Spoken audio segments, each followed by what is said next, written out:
wabarakatuh. Di sini kami dari kelompok 1 ingin menjelaskan sedikit tentang optimisasi ekonomi. Yang dengan anggota yang pertama, Firvain Arzaki, 2 Erjina Maria, 3 Irfa Mukofifa, 4 Sinta Fatmalasari, dan 5 Intan Nur Relatul.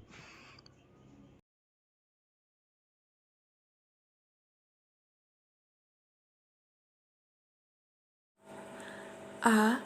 Maksimisasi nilai perusahaan. Nilai perusahaan didefinisikan sebagai nilai sekarang dari aliran kas suatu perusahaan yang diharapkan akan diterima pada masa yang akan datang.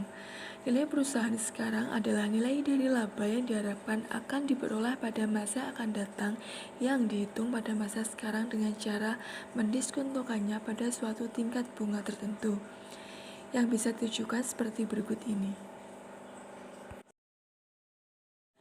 Dalam ekonomi manajerial, tujuan pokok manajemen adalah memaksimumkan nilai perusahaan. Tujuan ini ditunjukkan dalam persamaan di bawah ini. Penerimaan total atau TR suatu perusahaan secara langsung ditentukan oleh jumlah produk yang terjual dan harga jualnya. Ini berarti bahwa TR adalah harga produk atau P dikalikan dengan kuantitas atau TR sama dengan P dikali I. Dalam pembuatan keputusan manajerial, hal-hal penting yang harus diperhatikan adalah faktor-faktor yang mempengaruhi harga dan kuantitas yang saling keterkaitan. Nah, faktor-faktor tersebut antara lain meliputi produk yang dirancang perusahaan, pengolahannya, dan penjualannya, strategi promosi yang digunakan, kebijaksanaan harga yang ditetapkan, bentuk perekonomian yang dihadapinya, dan sifat persaingan yang dihadapinya di pasar. Singkatnya, hubungan penerimaan tersebut mencakup baik pertimbangan-pertimbangan permintaan maupun penawaran.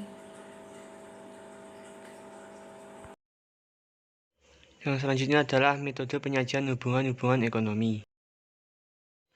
Model persamaan. Hubungan ekonomi seringkali disajikan dalam bentuk persamaan, fungsi, tabel, dan grafik. Pernyataan hubungan ekonomi dalam bentuk persamaan sangat berguna, sebab hal itu memungkinkan untuk menggunakan teknik kalkulus diferensial dalam menentukan penyelesaian suatu masalah.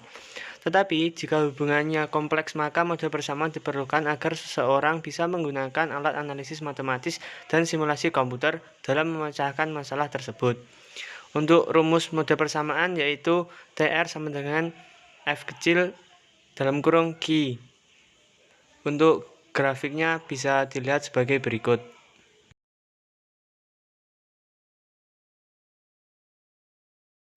Selanjutnya yaitu hubungan antara nilai total, rata-rata, dan marginal. Pada dasarnya hubungan antara biaya total, rata-rata, dan marginal adalah sama baik untuk biaya penerimaan produksi maupun laba. Hubungan marginal didefinisikan sebagai perubahan variabel dependen dari suatu fungsi yang disebabkan oleh perubahan salah satu variabel independen sebesar 1 unit.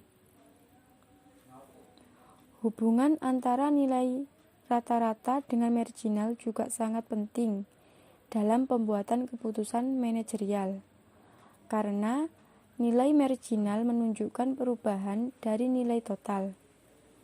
Maka jika nilai marginal tersebut lebih besar dari nilai rata-rata, pasti nilai rata-rata tersebut sedang menaik. Misalnya, jika 10 pekerja rata-rata menghasilkan 200 unit output per hari, dan pekerja ke-11 tambahan menghasilkan 250 unit, maka output rata-rata dari N pekerja meningkat. Selanjutnya, satu hubungan nilai total dengan nilai rata-rata. Pada setiap titik sepanjang kurva nilai total, nilai rata-rata yang cocok ditunjukkan oleh kemiringan garis lurus yang ditarik dari titik 0 menuju titik tertentu, seperti pada grafik di bawah ini. Selanjutnya yang kedua yaitu hubungan nilai total dengan nilai marginal. Jika garis lurus yang menyinggung kurva nilai total bersifat positif, maka nilai total meningkat. Sedangkan jika garis lurus yang menyinggung kurva nilai total bersifat negatif, maka nilai total menurun. Dan jika garis lurus yang menyinggung kurva nilai total tidak positif dan tidak negatif, atau setara dengan 0, maka nilai total juga tidak mengalami penaikan dan penurunan. Bisa dilihat pada grafik di bawahnya. Kalkulus diferensial. Perhatikan fungsi Y sama dengan V dikali X dengan menggunakan delta sebagai tanda perubahan. Kita bisa menunjukkan perubahan nilai variabel independen X dengan notasi delta X dan perubahan variabel dependen Y dengan notasi delta Y. Perbandingan delta Y per delta X menunjukkan suatu spesifikasi umum dari konsep marginal sebagai berikut, di mana MY adalah nilai marginal atau perubahan, delta Y sama dengan delta Y sama dengan perubahan Y, dan delta X sama dengan dx sama dengan perubahan X. MY menunjukkan perubahan variabel dependen Y yang disebabkan oleh perubahan satu unit X. Misalkan, variabel dependen Y adalah penerimaan total atau TR dan variabel independennya adalah output. Maka turunan dy per dx menunjukkan bagaimana hubungan antara penerimaan dengan output pada suatu tingkat output tertentu. Selanjutnya membahas mengenai kaidah-kaidah penurunan suatu fungsi. Di sini ada 6 kaidah yang akan kita bahas. Yang pertama, kaidah konstanta. Turunan dari konstanta selalu 0. Oleh karena itu, jika y sama dengan sebuah konstanta, maka di sini dirumuskan dx per dy. Oleh karena y didefinisikan sebagai konstanta, maka nilainya tidak berubah-ubah walau x berubah. Dan karena itu, dx per dy pasti sama dengan 0. Yang kedua, mengenai kaidah pangkat. Turunan dari fungsi pangkat seperti y sama dengan ax pangkat b, di mana a dan b merupakan konstanta, adalah sama dengan pangkat b dikalikan dengan koefisien a dikalikan dengan variabel x pangkat b min 1, dirumuskan pada gambar dalam video ini. Nah, untuk subbab selanjutnya yaitu kaidah yang ketiga, kaidah penjumlahan dan pengurangan. Notasi berikut ini akan digunakan terus sampai akhir pada pembahasan ini untuk menunjukkan sejumlah aturan diferensiasi. Di sini U sama dengan G kali X dibagi U adalah G fungsi X, V sama dengan H dikali X dibagi V adalah fungsi X. Turunan dari suatu penjumlahan atau pengurangan sama dengan jumlah atau pengurangan dari setiap turunan individual. Kemudian kaidah yang keempat yaitu kaidah perkalian. Turunan dari perkalian antara dua fungsi adalah sama dengan fungsi yang pertama dikalikan dengan turunan dari fungsi-fungsi yang kedua, ditambah dengan fungsi yang kedua dikalikan fungsi yang pertama. Selanjutnya kaidah yang kelima yaitu kaidah pembagian. Turunan dari hasil bagi dari suatu fungsi adalah sama dengan penyebut yang dikalikan dengan turunan pembilang dikurangi dengan pembilang dikalikan dengan turunan penyebut, dan kemudian semuanya dibagi dengan penyebut kuadrat. Kaidah yang terakhir yaitu kaidah rantai. Penjelasannya di sini turunan dari y terhadap x adalah sama dengan turunan dari y terhadap u dikali dengan turunan u dikali terhadap x. Jadi y sama dengan f dikali u dan u sama dengan g dikali x. Penggunaan turunan untuk memaksimumkan dan meminimumkan fungsi.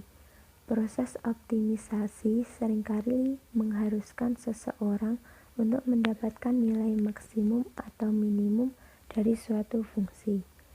Jika suatu fungsi berada pada keadaan maksimum atau minimum, maka slope-nya atau nilai marginalnya pasti 0. Turunan suatu fungsi ditunjukkan oleh slope atau nilai marginal pada suatu titik tertentu. Oleh karena itu, maksimisasi atau minimisasi dari suatu fungsi terjadi jika turunannya sama dengan 0. Untuk menjelaskan hal tersebut, perhatikan fungsi laba berikut ini, yaitu V sama dengan negatif 10.000 ditambah 400Hi dikurangi 2Hi kuadrat, di mana V adalah laba total dan Hi adalah jumlah output. Laba maksimum dapat diperoleh dengan mencari turunan dari fungsi laba tersebut, kemudian menentukan nilai Hi yang membuat turunan dari fungsi tersebut menjadi sama dengan 0, yaitu MV sama dengan DV per DHi sama dengan 400 dikurangi 4Hi. Oleh karena itu diperoleh nilai Hi yaitu 100, maka laba marginal sama dengan 0 dan laba total adalah maksimum. Perbedaan nilai maksimum dengan nilai minimum. Konsep turunan kedua digunakan untuk membedakan nilai maksimum dengan minimum dari suatu fungsi. Turunan kedua ini merupakan turunan dari turunan pertama. Jika laba total ditunjukkan oleh persamaan V sama dengan A dikurangi BHi ditambah CHi kuadrat dikurangi DHi pangkat 3, maka turunan pertamanya adalah MV sama dengan negatif B ditambah 2CHi dikurangi 3DHi kuadrat. Kemudian turunan keduanya adalah M kuadrat V sama dengan 2C dikurangi 6DHi. Jika turunan pertama menunjukkan slope fungsi laba total, maka turunan kedua tersebut menunjukkan slope dari turunan pertama tersebut, yakni slope dari kurva laba marginal. Jika turunan kedua dari sebuah fungsi negatif, maka titik yang ditentukan adalah maksimum. Begitupun sebaliknya. Penggunaan turunan untuk memaksimumkan selisih antara dua fungsi. Agar laba maksimum dapat tercapai, maka MR harus sama dengan MC. Hal ini timbul karena adanya asas optimisasi kalkulus, di mana asas tersebut timbul dari adanya kenyataan bahwa jarak antara dua fungsi akan maksimum pada titik di mana slope kedua fungsi tersebut adalah sama. Pada gambar, laba total sama dengan TR dikurangi TC. Jarak tersebut akan memaksimumkan pada tingkat output HIB, di mana slope dari kurva TR dan TC adalah sama, karena slope kurva TR dan TC masing-masing menunjukkan MR dan MC, maka MR sama dengan MC. HIB merupakan tingkat output yang memaksimumkan laba, bisa tampak dengan memperhatikan bentuk kurva TR dan TC di sebelah titik A. Pada titik A, TR sama dengan TC, di mana pada saat itu terjadi titik impas, dan oleh karena itu titik A menunjukkan tingkat output yang menghasilkan laba sama dengan 0. Pada tingkat output setelah HIA, TR meningkat lebih cepat dari TC.